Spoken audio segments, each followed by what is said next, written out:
चलिए भाई, एक बार सभी बच्चे जुड़ेंगे और शुरू करेंगे आज की क्लास। और पिछली क्लास में अर्थ के आधार पर और रचना के आधार पर में से हमने आपको मैंने बताया था अर्थ के आधार पर 8 भेद होते हैं और ये हमने कंप्लीट कर लिए थे। ठीक है, विधानवाचक, आज्ञावाचक, प्रश्नवाचक, ये भी हमने पार्ट पूरा पढ़ लिया था। और पिछली क्लास में हमने रचना के आधार पर 3 प्रकार हैं, इनको भी हमने ख़त्म किया था। इसमें सरल वाक्य, संयुक्त वाक्य और मिश्र वाक्य, ये 3 भेद हैं। और इन तीनों भेद को तो हमने पढ़ लिया था, बट उपवाक्य क्या होता है ये आज हम पढ़ेंगे। ठीक है, तो चलो भाई, उपवाक्य के भेदों के बारे में पढ़ेंगे। उपवाक्य क्या होता है, इनको कैसे समझते हैं, है ना। चलो भाई, तो सबसे पहले हम लोग उपवाक्य के भेदों को पढ़ेंगे। ठीक है, कि उपवाक्य क्या होते हैं। आपको स्क्रीन पे दिख रहा होगा, है ना। तो उपवाक्य के 2 भेद होते हैं। चलिए मैं स्क्रीन को इसको पूरा क्लियर करके दिखाती हूँ। ठीक है, यहाँ पे स्क्रीन पे आपको दिख रहे होंगे कि जब हम उपवाक्य की बात करते हैं, ठीक है, किसकी बात करते हैं, उपवाक्य की बात करते हैं, तो उपवाक्य को हमने 2 भागों में विभाजित किया है। पहला प्रधान उपवाक्य और दूसरा आश्रित उपवाक्य। अब प्रधान उपवाक्य क्या होता है और आश्रित उपवाक्य क्या होता है, आज थोड़ा सा उपवाक्य को अच्छे से समझेंगे। देखो, जब हम बात करते हैं प्रधान उपवाक्य की, तो आपको ध्यान रखना है कि प्रधान उपवाक्य हमेशा स्वतंत्र अर्थ देता है, वो किसी पे भी डिपेंडेबल नहीं होता। जैसे मैं मान लो कहूँ, राजा ने कहा, ने कहा है कि तुम घर जाओगी, तुम घर जाओगी। ठीक है, तुम्हारे सामने मैंने एक वाक्य लिखा कि तुम घर जाओगी। अब राजा ने कहा कि तुम घर जाओगे, और ये प्रधान उपवाक्य कैसे पता चलेगा। देखो, इसकी शॉर्ट ट्रिक भी बताऊंगी मैं आप लोगों को। जो भी एक चीज माइंड में सेट करके रखेगा, जो भी योजक शब्द से शुरू हो, है ना, कि क्या है इसमें योजक शब्द है। यदि कोई भी वाक्य योजक से शुरू होता है तो उसको हम हमेशा आश्रित उपवाक्य बोलते हैं। तो योजक से कौन शुरू हो रहा है, की के बाद क्या शुरू है, तुम घर जाओगी। तो जो भी योजक शब्द से शुरू होता है उसको हमेशा हम आश्रित उपवाक्य कहते हैं। क्लियर है। बट जो ये स्टार्टिंग वाला है, जो कि योजक शब्द से पहले का हो, राजा ने कहा, ये एक स्वतंत्र उपवाक्य है। परंतु ये वाला वाक्य जो है कि तुम घर जाओगी, ये डिपेंडेबल है इस पे। ठीक है, इसलिए आश्रित है। पर राजा ने कहा, ये प्रधान व स्वतंत्र उपवाक्य है। तो आपको आश्रित उपवाक्य पहचानने की सिंपल सी ट्रिक बता रही हूं कि आश्रित उपवाक्य क्या काम करता है, प्रधान उपवाक्य के अर्थ को और स्पष्ट करता है और ज्यादा अर्थ प्रदान करता है। तो आश्रित वाक्य प्रधान वाक्य को विस्तार देने वाला अथवा पुष्टि करने वाला होता है। ठीक है, अब इसको आश्रित उपवाक्य को हम कैसे पहचाने, तो स्क्रीन पे आपको आश्रित वाक्य की पहचान आपको यहाँ पे लिखी हुई है कि आश्रित वाक्य से सबसे पहले प्रायः कि, जो, जिसे, जिससे, जिसको, जिसने, जैसे, जिस प्रकार, जब, जहाँ, जिधर, जितना, ये सब जुड़ा होता है। तो आप ध्यान रखिएगा, क्योंकि अगर क्योंकि भी मिलेगा यहाँ पे, ठीक है, क्योंकि की भी दिखाई देगा आपको, की और क्योंकि दोनों दिखता है। तो हमेशा आपके योजक शब्द जो हैं, कोई भी योजक शब्द से शुरू होने वाला वाक्य जो होता है वो आश्रित उपवाक्य होता है। ठीक है, अब इसमें आपको आश्रित उपवाक्य के भी हमें 3 भेद पढ़ने पड़ेंगे। यहाँ पे आश्रित उपवाक्य के आपको कितने भेद पढ़ने पड़ेंगे, 3 भेद पढ़ने पड़ेंगे। चलो मैं इसको छोटा सा शॉर्ट चार्ट बनाकर और क्लियर करती हूँ ताकि आपको अच्छे से समझ आए कि मैं बता क्या रही हूँ और हम पढ़ क्या रहे हैं। ठीक है, चले भाई, क्योंकि हमने उसमें तो पढ़ लिया, अब थोड़ा सा हम लोग और डिटेल में इसको पढ़ते हैं कि है क्या चीज। देखो, जब हम वाक्य की बात करते हैं तो वाक्य में तो मैंने बता दिया आपको, ध्यान से समझोगे, चार्ट अच्छे से समझ गए तो आपको दिक्कत नहीं होगी। हमने वाक्य पढ़ा, ठीक है, और वाक्य में हमने रचना के आधार पे पढ़ रहे हैं, रचना के आधार। अच्छे से समझोगे पहले कि ये चार्ट कैसे शुरू हो रहा है और कहाँ से कहाँ तक पहुँचेगा। तो रचना के आधार पर हम लोग 3 भेद पढ़ते हैं, ठीक है। इसमें से आपको पता है कि पहला सरल वाक्य होता है, ठीक है, और दूसरा संयुक्त वाक्य होता है, ठीक है, और तीसरा आपका मिश्र वाक्य होता है, या जिसको हम मिश्रित वाक्य के नाम से भी जानते हैं। जब हम मिश्र वाक्य पढ़ते हैं तो मिश्र वाक्य के हमें क्या पढ़ना होता है, प्रधान, मतलब मिश्र वाक्य में हमें प्रधान वाक्य और उपवाक्य के बारे में जानना होता है, ठीक है। तो मैं इसको प्रधान ना लिखकर मिश्र वाक्य जब हम पढ़ते हैं तब हमें उपवाक्य पढ़ना होता है। क्या पढ़ना होता है? हमें उपवाक्य पढ़ना होता है। तो एक छोटे से चार्ट के जरिए मैं ये क्लियर कर रही हूँ। जब हमें क्या पढ़ना होता है? मिश्र वाक्य पढ़ना होता है, तो उसके अंतर्गत हमें उपवाक्य पढ़ना होता है। और उपवाक्य के 2 भेद होते हैं। एक होता है जिसको हम कहते हैं प्रधान उपवाक्य, और दूसरा होता है जिसको हम कहते हैं आश्रित उपवाक्य, ठीक है। तो 2 हैं, एक प्रधान उपवाक्य और एक आश्रित उपवाक्य। अब इसमें आपको क्या पढ़ना है कि आश्रित उपवाक्य के भी 3 भेद होते हैं। तो उपवाक्य के 2 भेद होते हैं और रचना के आधार पे 3 भेद होते हैं, और आश्रित उपवाक्य के आधार पे 3 भेद होते हैं। आश्रित उपवाक्य में सबसे पहला होता है जिसको हम कहते हैं संज्ञा उपवाक्य। इसमें हम सर्वनाम का भी प्रयोग कर सकते हैं। अभी कैसे पहचानेंगे, क्या होते हैं, सब पढ़ाऊंगी। दूसरा होता है जिसको हम कहते हैं विशेषण उपवाक्य।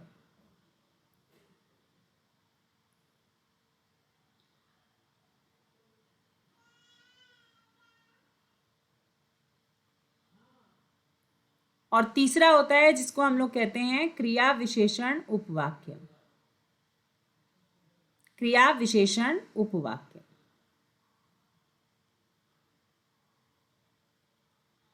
तो इस तरीके से आपको एक चार्ट दिखाई दे रहा होगा स्क्रीन पे, आप इसको समझेंगे।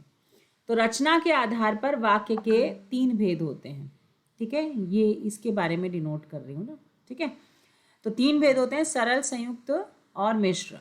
मिश्र वाक्य को हम लोग उसके अंदर उपवाक्य पढ़ते हैं, और उपवाक्य के अंतर्गत हम प्रधान उपवाक्य और आश्रित उपवाक्य पढ़ते हैं। और आश्रित उपवाक्य के 3 भेद होते हैं, संज्ञा उपवाक्य, विशेषण उपवाक्य और क्रिया विशेषण उपवाक्य। अब संज्ञा उपवाक्य या इनको पहचानना कैसे, अब आश्रित उपवाक्य को पहचानने की शॉर्ट ट्रिक क्या है, क्या लिखेंगे हम? आश्रित वाक्य की, सॉरी, आश्रित उपवाक्य की क्या लिखेंगे यहां पर हम लोग? आश्रित उपवाक्य की पहचान।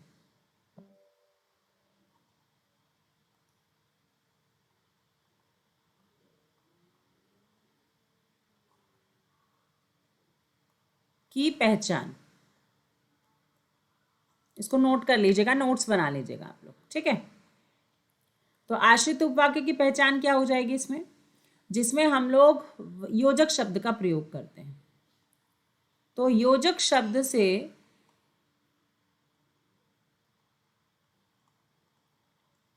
शुरू होने वाले वाक्य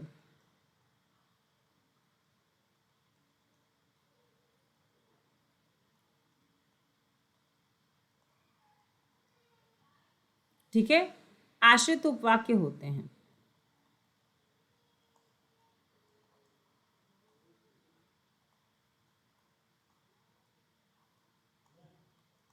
ठीक है, यहां तक क्लियर है? मेरे ख्याल से ये पूरा अच्छे से आपको समझ आ गया होगा कि आश्रित उपवाक्य क्या है।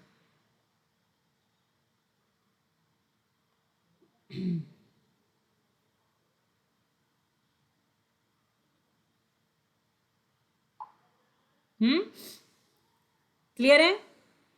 मेरे ख्याल से यहां तक सबको समझ में आ गया। अब संज्ञा उपवाक्य क्या होते हैं इनको देखेंगे हम लोग।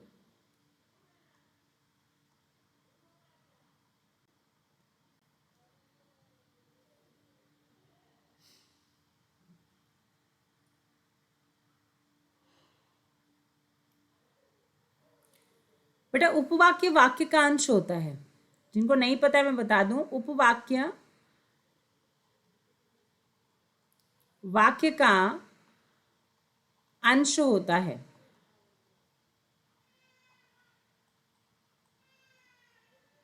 ठीक है, तो यहां तक क्लियर होगा कि उपवाक्य वाक्य का अंश होता है। यहां तक आपको बहुत सामान्य भाषा में मेरे ख्याल से आपको समझ में आ गया होगा। यहां तक तो किसी को कोई दिक्कत नहीं है? ठीक है, उद्देश्य और विधेय भी सब कोई जानते हैं आप लोग। उद्देश्य विधेय भी मुझे बताने की जरूरत नहीं है। अब सीधा मैं कुछ एग्जाम्पल दे देती हूँ आपको, जिससे यहाँ पर देखना पड़ेगा।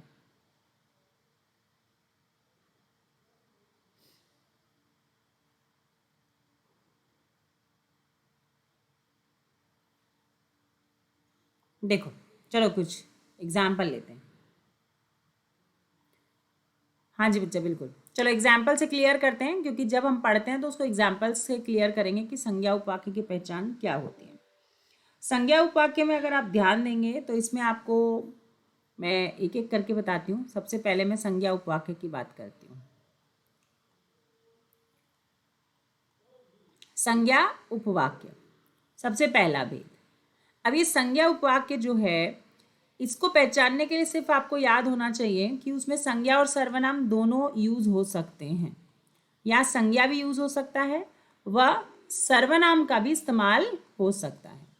आप संज्ञा का भी प्रयोग कर सकते हैं और सर्वनाम शब्द का भी इस्तेमाल यहाँ पर कर सकते हैं। ठीक है, इसको पहचान अगर बात करें तो पहचान आपको ध्यान में रखनी है कि यहाँ पे हमेशा आपको क्या देखने को मिलेगा, कि और क्योंकि देखने को मिलता है।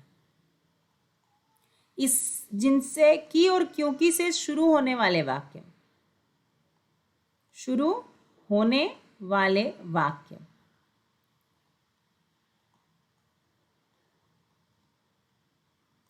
आपके क्या कहलाते हैं? आपके की और क्योंकि से शुरू होने वाले वाक्य संज्ञा उपवाक्य कहलाते हैं। ठीक है, जैसे एग्जाम्पल लेते हैं हम लोग। मैं नहीं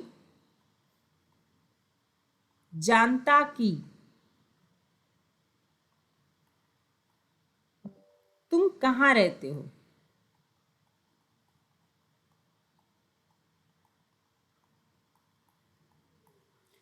अब इसमें तुमसे पूछा जाए कि बताइए कि कौन सा आश्रित उपवाक्य है। सॉरी, सॉरी भाई। तो यहाँ पे अब क्या देखेंगे कि मैं नहीं जानता कि तुम कहाँ रहते हो, है ना।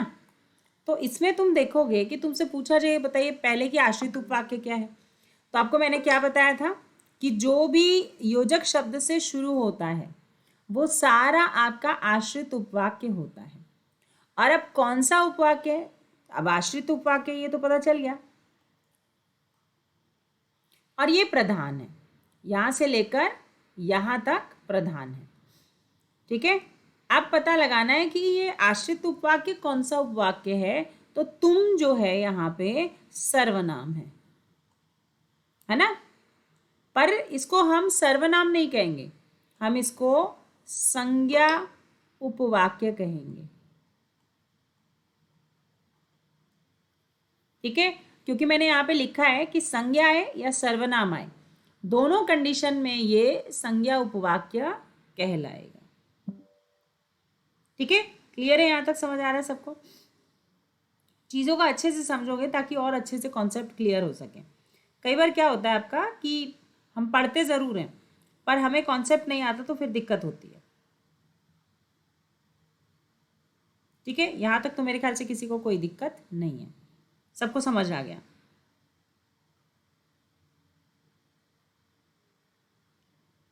चलो भी, बहुत बढ़िया।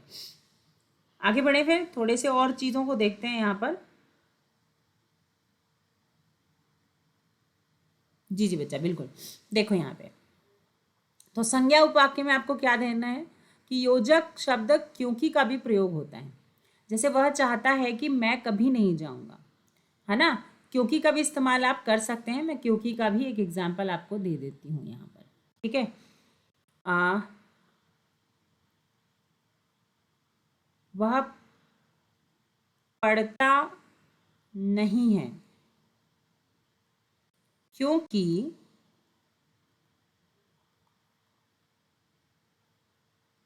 उसे जाना है। या मैं, हाँ, संज्ञा शब्द का भी प्रयोग कर सकती हूँ, राम को जाना है। वह पढ़ता नहीं है क्योंकि राम को जाना है, तो मैं यहाँ पे राम भी लिख सकती हूँ। ठीक है, संज्ञा शब्द का भी प्रयोग कर सकती हूँ, राम को जाना है। तो क्योंकि के बाद जो भी आता है वो आपका आश्रित वाक्य होता है। और कौन सा होगा, क्योंकि वो संज्ञा या सर्वनाम दोनों कंडीशन में वो संज्ञा उपवाक्य कहलाता है। और क्योंकि और की इसकी पहचान है। अगर आपको कुछ भी नहीं याद है ना, तो आप की और क्योंकि आ जाए तो समझ जाना वो संज्ञा उपवाक्य है। ठीक है भाई, चलो आगे बढ़ेंगे। नेक्स्ट, दूसरा, जिसको हम विशेषण उपवाक्य कहते हैं। विशेषण उपवाक्य, ठीक है। अब विशेषण उपवाक्य जब हम पढ़ते हैं तो इसमें ऑब्वियसली सी बात है, नाम से ही पता चल रहा है यहाँ पे विशेषण है, तो विशेषण जैसे शब्दों का प्रयोग होगा।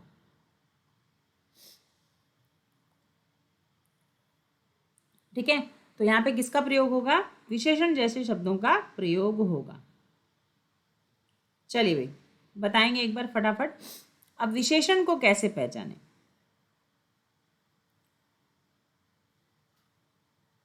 विशेषण को पहचान सकते हैं हम लोग? कौन बताएगा?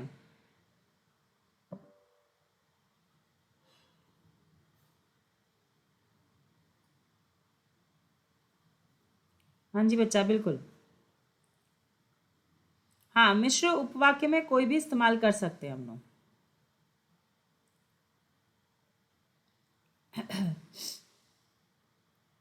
हाँ, की और क्योंकि का इस्तेमाल आप कर सकते हो संज्ञा उपवाक्य में। विशेषण में बताओ आप किसका इस्तेमाल करोगे? आप विशेषण खासकर जो सबसे ज़्यादा प्रसिद्ध है उसमें आप जो का इस्तेमाल कर सकते हो।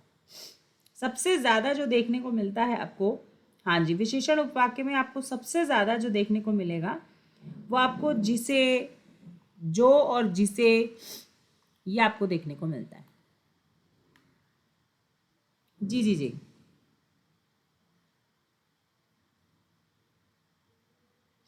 इसकी एक शॉर्ट ट्रिक भी बता देती हूँ आपको मैं कि जब हम प्रश्न पूछते हैं, इसकी शॉर्ट ट्रिक भी बता देती हूँ। पहचान,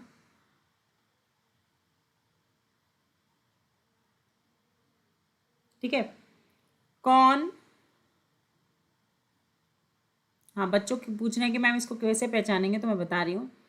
कौन, किसे, किन्हें, प्रश्न पूछने पर जो उत्तर मिलता है।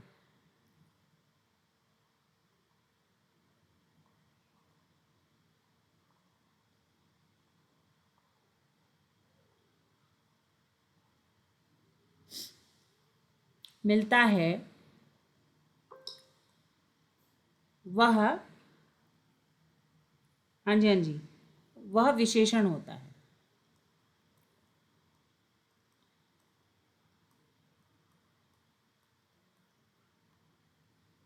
ठीक है, विशेषण उपवाक्य होता है। विशेषण उपवाक्य, ध्यान रखिएगा। हाँ जी बच्चा, बिल्कुल। और ये कहीं भी आ सकता है। इसमें दो शब्द का आप खास ध्यान रखिएगा, जिसमें आपको जो हो गया या जिसे हो गया, इनका प्रयोग किया जाता है। ठीक है, चलो एक एग्जाम्पल देखते हैं। एग्जाम्पल से और क्लियर होता है। इसकी पहचान में मैंने आपको यहाँ भी बहुत अच्छे से दिया हुआ है। विशेषण उपवाक्य की यदि हमें पहचानना है तो जो और जिसे या जिन्हें या जिसका का भी प्रयोग हम कर सकते हैं। ठीक है, तो इसका जैसे एग्जाम्पल दिया, जो लड़का बस अड्डे पर खड़ा है वह मुझे परेशान करता है। तो जो लड़का यहाँ से लेकर पूरा यहाँ तक, ये आपका विशेषण उपवाक्य है। ये आगे भी हो सकता है और पीछे भी हो सकता है। ये विशेषण उपवाक्य है और इसमें आपका वह मुझे परेशान करता है, ये प्रधान उपवाक्य है। इसमें आगे आया हुआ है। तो ज़रूरी नहीं है कि संज्ञा उपवाक्य की तरह हमेशा बीच में आए। ये स्टार्टिंग में भी आ सकता है और एंड में भी आ सकता है। तो जो और जिसे तो आपको याद है ही, आप जिन्हें और जिसका भी लिख सकते हो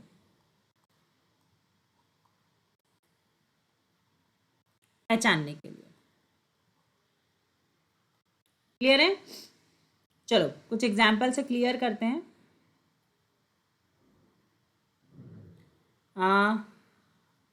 जो लोग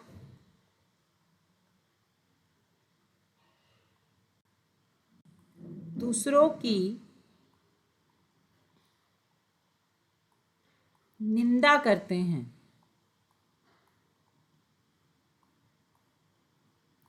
वह अच्छे नहीं होते।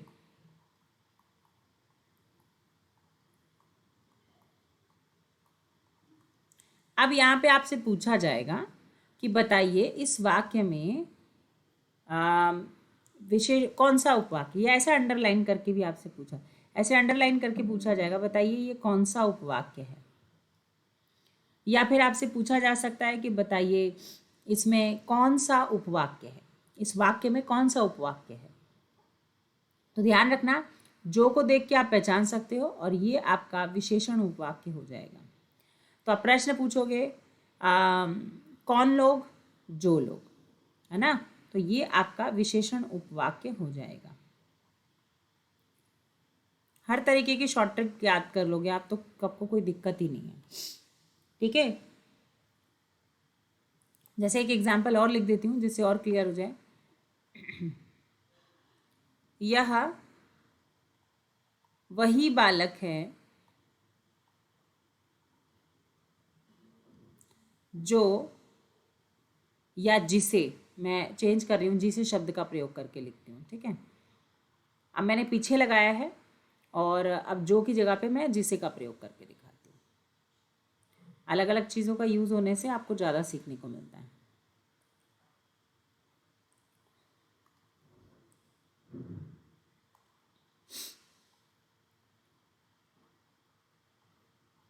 यह वही बालक है जिसे, क्या लिखेंगे बताओ? जिसे मैंने पढ़ाया था।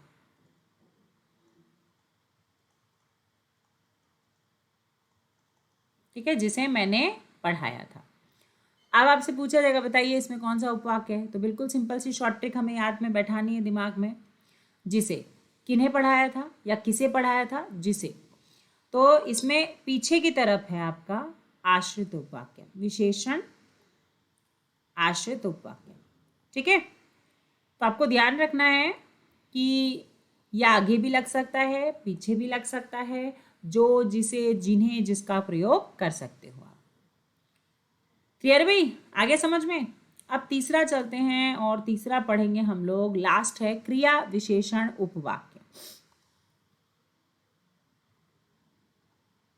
तीसरा है हमारे पास क्रिया विशेषण उपवाक्य।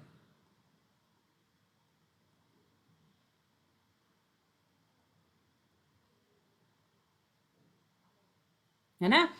अब क्रिया विशेषण उपवाक्य को कैसे पहचानोगे बताओ? है ना। क्रिया के साथ जो क्रिया को इम्पोर्टेंस देगा, जो क्रिया को महत्व देगा, उसे ही तो देंगे। तो बताओ इसमें कैसे पता चलेगा क्रिया का। क्रिया के तो कई भेद है ना। कालवाचक है, स्थानवाचक है, रीतिवाचक है, परिमाणवाचक है। तो काल के अंतर्गत तो बहुत सारी, तो क्रिया विशेषण के भेद हम जब पढ़ते हैं तो तुम लोगों को पता होगा, जब क्रिया विशेषण हम पढ़ते हैं तो क्रिया विशेषण तो कई चीजों के बारे में बताता है ना।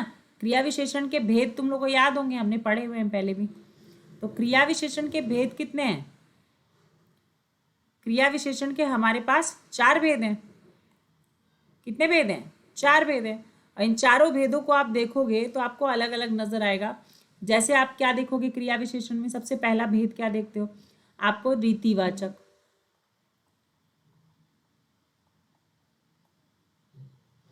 है ना। दूसरा क्या देखोगे आप यहाँ पे, जिसको हम क्या कहते हैं? कालवाचक। और तीसरा क्या होता है? स्थानवाचक। और चौथा होता है जिसको हम कहते हैं, क्या कहते हैं बताओ? परिमाणवाचक। चलो भाई, बहुत बच्चे आंसर दे रहे हैं, मतलब ऑलमोस्ट बच्चों को पता है, याद है। चलो भाई, बहुत बढ़िया। तो इसमें 4 भेद होते हैं, ठीक है। अब इन चारों भेदों में खास बात क्या है, किस किस में कौन कौन से वर्ड्स आ सकते हैं? जैसे कालवाचक में कैसे वर्ड्स आते हैं बताओ, कैसी चीजें आ सकती हैं? जैसे कालवाचक में कैसे शब्दों का प्रयोग हो सकता है? जब का प्रयोग कर सकते हैं, तब का प्रयोग कर सकते हैं, है ना। जहां का प्रयोग कर सकते हैं, कर सकते हैं कि नहीं? बताओ भाई। स्थानवाचक में हम जहां का प्रयोग कर सकते हैं कि नहीं? उधर का प्रयोग कर सकते हैं। स्थान से रिलेटेड कोई भी हो सकता है, मैं किसी एक वर्ड का नहीं बता रही हूँ, कोई भी हो सकता है, ठीक है। उधर जिधर ऐसा कुछ भी हो सकता है। परिमाणवाचक में कैसे वर्ड्स का इस्तेमाल करते हैं बताओ? कैसे वर्ड्स का इस्तेमाल करते हैं? उतना, जितना, ऐसे शब्दों का जो क्वांटिटी बताते हैं, तो उतना, जितना। तो ये सारी चीजें जो हैं आपकी इसमें आती है। अब रीतिवाचक में कैसे बताते हैं बताओ? जैसा। तो ये जो आपके सामने स्क्रीन पे मैंने लिखा है ना कि क्रिया विशेषण के भेद है, रीतिवाचक, कालवाचक, स्थानवाचक, परिमाणवाचक, तो जो मैंने ये लिखे है ना, किनको ध्यान देना है आपको, क्या चीज दिमाग में बैठानी है, कि जो मैंने आपके सामने ये लिखे हुए हैं, जैसा, जब, तब, जहां, उधर, जिधर, उतना, जितना, अगर ये शब्द आ जाते हैं तो वह आपके क्या कहलाते हैं? क्रिया विशेषण उपवाक्य कहलाते हैं। तो क्रिया विशेषण उपवाक्य में आपको यहां पर देखने को मिलेगा, एक सेकेंड रुकेंगे, कहाँ गई पीडीएफ, ये रही। क्रिया विशेषण उपवाक्य में आपको कैसे शब्द देखने को मिलेंगे? ज्यों, जैसे, त्यों, जितना, जिधर, जब, जहां। अगर ऐसे शब्द देखने को मिलते हैं तो आप समझ जाइए कि वो क्या है? क्रिया विशेषण उपवाक्य है। जैसे मैं यहां पे लिख देती हूं, पहचान।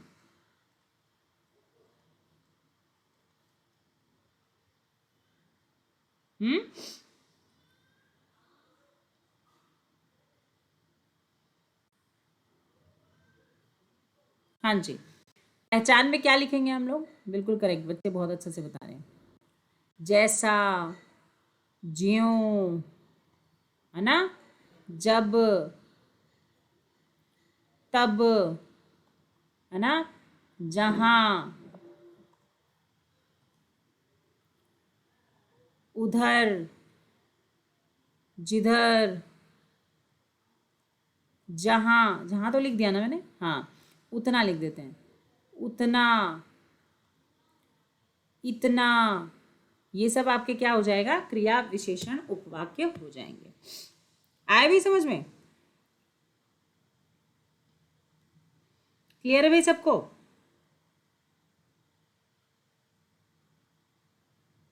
बिल्कुल बढ़िया, बहुत बढ़िया। चलो एक एक आध एग्जाम्पल से समझते हैं इसको। आप लोग बताएंगे कौन सा उपवाक्य है। ठीक है, चलिए पहला क्वेश्चन।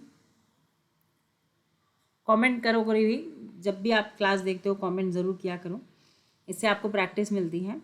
ठीक है,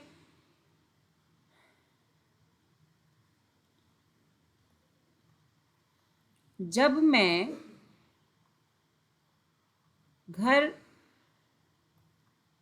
पहुंचा, है ना, जब मैं घर पहुंचा, तब का इस्तेमाल नहीं करेंगे हम लोग यहाँ पे।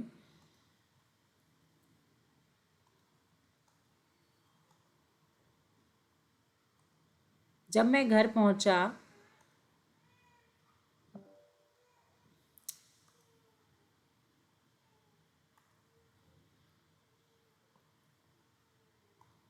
तो बारिश हो गई, तो वर्षा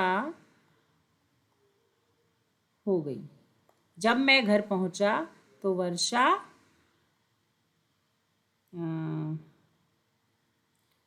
हो रही थी, ऐसा लिखते हैं। ठीक है, जब मैं घर पहुंचा तो वर्षा हो रही थी। इस वाक्य में अब तुम देखोगे, जब मैं घर पहुंचा, तो ये आपका यहां से यहां तक ये विशेषण उपवाक्य हो जाएगा। आया समझ में? और कौन सा उपवाक्य हो जाएगा? जब, जब किसका बोध कराता है? जब समय का बोध कराता है। किसका बोध कराता है? समय का, है ना। तो ये क्रिया विशेषण उपवाक्य है और ये काल का बोध करा रहा है।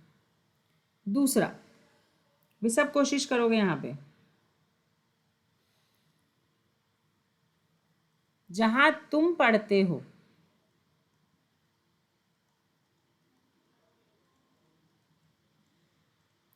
वहां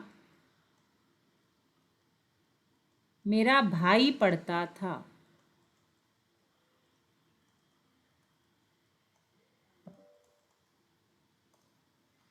क्या करता था? मेरा भाई पढ़ता था। तो यहां पे क्या हो जाएगा? ये वाला, यहां से, तो यहां से वहां तक जहां मेरा भाई पढ़ता था, वहां कौन पढ़ता है ना, मेरा भाई वहां पढ़ता था। तो आपको वहां लिख लगाने की जरूरत नहीं है। तो यहाँ जहां से लेके पढ़ते हो यहाँ तक का आपका क्रिया विशेषण उपवाक्य हो जाएगा। चलो भाई, इनके कुछ एग्जाम्पल्स देखते हैं। ये 4 वाक्य हैं। अब तुम लोग मुझे बताओ, ये 4 वाक्य में कौन किस किस जगह पे स्टैंड कर रहा है, मतलब कौन सा संज्ञा उपवाक्य है, कौन सा विशेषण उपवाक्य है और कौन सा क्रिया विशेषण उपवाक्य है।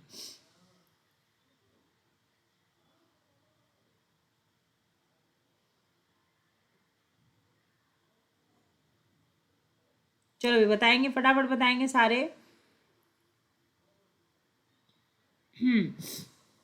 बिल्कुल बढ़िया। मेरे पास एक घड़ी है जो सोने की है, जो सोने की है। आपको मैंने बताया था जो जब भी आता है तो वो विशेषण उपवाक्य होता है। विशेषण उपवाक्य। मैं वहां गया था जहां कोई नहीं था। जहां, जहां किसको निर्देशित करता है? स्थान को। तो ये क्या हो जाएगा आपका? क्रिया विशेषण उपवाक्य।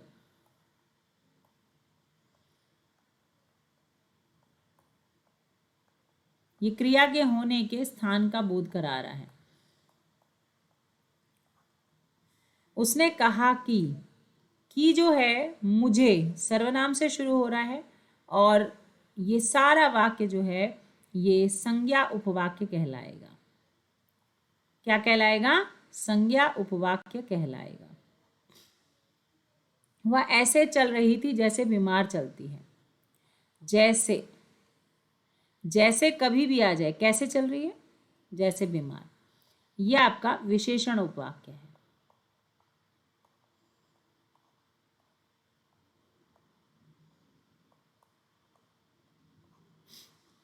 क्लियर है भाई?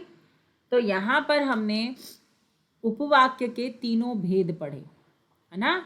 आश्रित उपवाक्य में संज्ञा उपवाक्य क्या होता है, क्रिया विशेषण उपवाक्य क्या होता है, विशेषण उपवाक्य क्या होता है, इनकी पहचान क्या है और इनको किस तरीके से हम लोग आसानी से पहचान सकते हैं।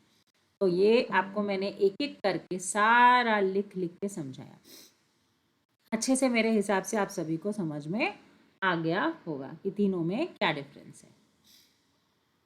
क्लियर है भाई सबको? कोई दिक्कत इसमें किसी को?